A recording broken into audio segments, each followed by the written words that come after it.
The Red-Headed Gooseberry Ghost. The Red-Headed Gooseberry Ghost by Detorie.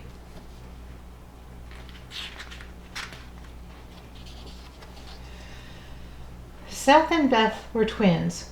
One warm autumn afternoon, as they were walking home from school together, Beth said to her brother, "I'm so thirsty I could faint. Let's hurry home as fast as we can." "It's no use," said Seth. "The more we hurry, the more hot and thirsty we will get." Soon the twins found themselves in front of old Mrs. Foley's house. "You know," Beth whispered to Seth, "if we cut through old Miss Foley's yard, we'll get home much faster." "Yeah," said Seth, "but her place is real creepy, and I hear she's a mean old lady." "Come on," insisted Beth.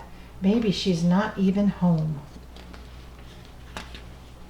So Beth and Seth squeezed through old Mrs. Foley's hedge and crept across her side yard. "Look," said Seth excitedly. "There in the middle of the garden sat 2 huge gooseberry bushes loaded with ripe, juicy gooseberries."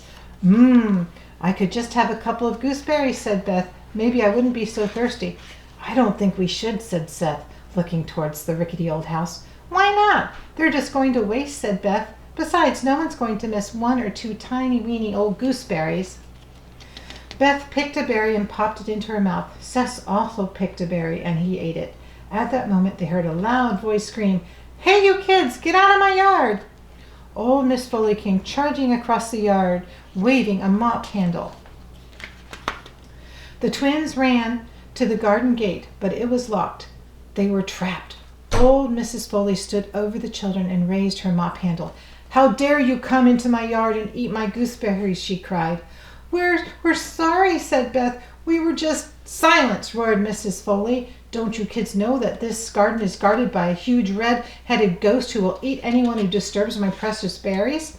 "But ma'am," said Seth politely, "my sister and I don't believe in ghosts, so we're not afraid of something we don't believe in." "Get out!" stormed old Mrs. Foley. She whacked the gatepost with the mop handle, and the gate flew open. Seth and Beth raced out of the yard and ran all the way home. That evening at dinner, the twins told their parents what had happened in old Mrs. Foley's yard. "You were wrong to go into Mrs. Foley's yard and eat her gooseberries," said their dad. "You are never to go into the neighbor's yard unless you're invited, and we say that it's okay, understand?" "Yes, and don't you worry, Dad," said Beth. "You'll never see us in old Mrs. Foley's yard again. I'm sure she'll never invite us." "That's right," said Seth. "If old Miss Foley ever invites us into her yard, I'll eat my hat." After dinner, the twins played with 2 balloons their dad had brought home from work for them. They made up a game with the balloons. They each tied tiny toy soldiers to the balloon strings. The idea was to get as many soldiers on that string as they could and still keep the balloon in the air.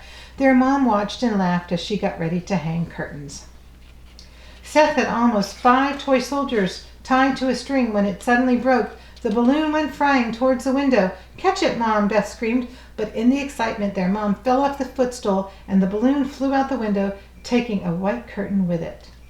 The twins and their mom leaped to the windowsill just in time to see the balloon and the curtain disappear over the treetops. "Are you thinking what I'm thinking?" said Beth. "I think so," said Seth. "It looks like a red-headed ghost." Meanwhile, back in her garden, old Miss Foley was picking gooseberries. She muttered to herself. "I'll show those kids I won't leave a berry to be picked." She dropped the berries into a pail. "How dare those children tell me they don't believe me," she said. "I know that ghosts don't really exist, but if I say there's a ghost in my garden, they should believe that there's a ghost in my garden." Just then the gentle evening breeze blew the balloon and the curtain into Mrs. Old Foley's garden. "What's that?" said Mrs. Foley. Looking over the top of her glasses. "It looks like a red-headed ghost." Old Mrs. Foley jumped to her feet and ran in a circle, searching for her mop handle. She fell on the mop handle just as she caught her foot on the bucket of berries. "I'll get you, you nasty ghost," she screamed, swinging the mop handle back and forth. As she hit the balloon, it popped, and the curtain dropped on Mrs. Foley's head. She fell backwards into her bird bath, splashing water everywhere. "I can't believe this," she said as she pulled the curtain off her head. "The ghost is a curtain. Old Miss Foley looked long and hard at the curtain in her hand and the mess all around her. Then she did something that she hadn't done for a very, very long time. Mrs. Foley laughed. "Sometimes I'm just a silly old lady," she laughed. The next morning the doorbell rang at the twins' house, and they ran together to answer it.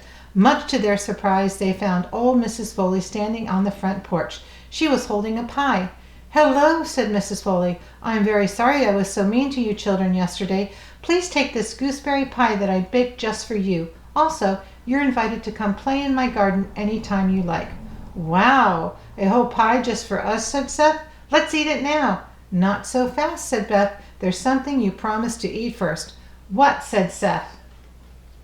"Your hat!" Beth laughed as she pulled Seth's cap over his eyes. Thank you for reading along with me today. Remember to like and subscribe. You are never too old, too wacky, too wild to pick up a book and read to a child. Dr. Seuss.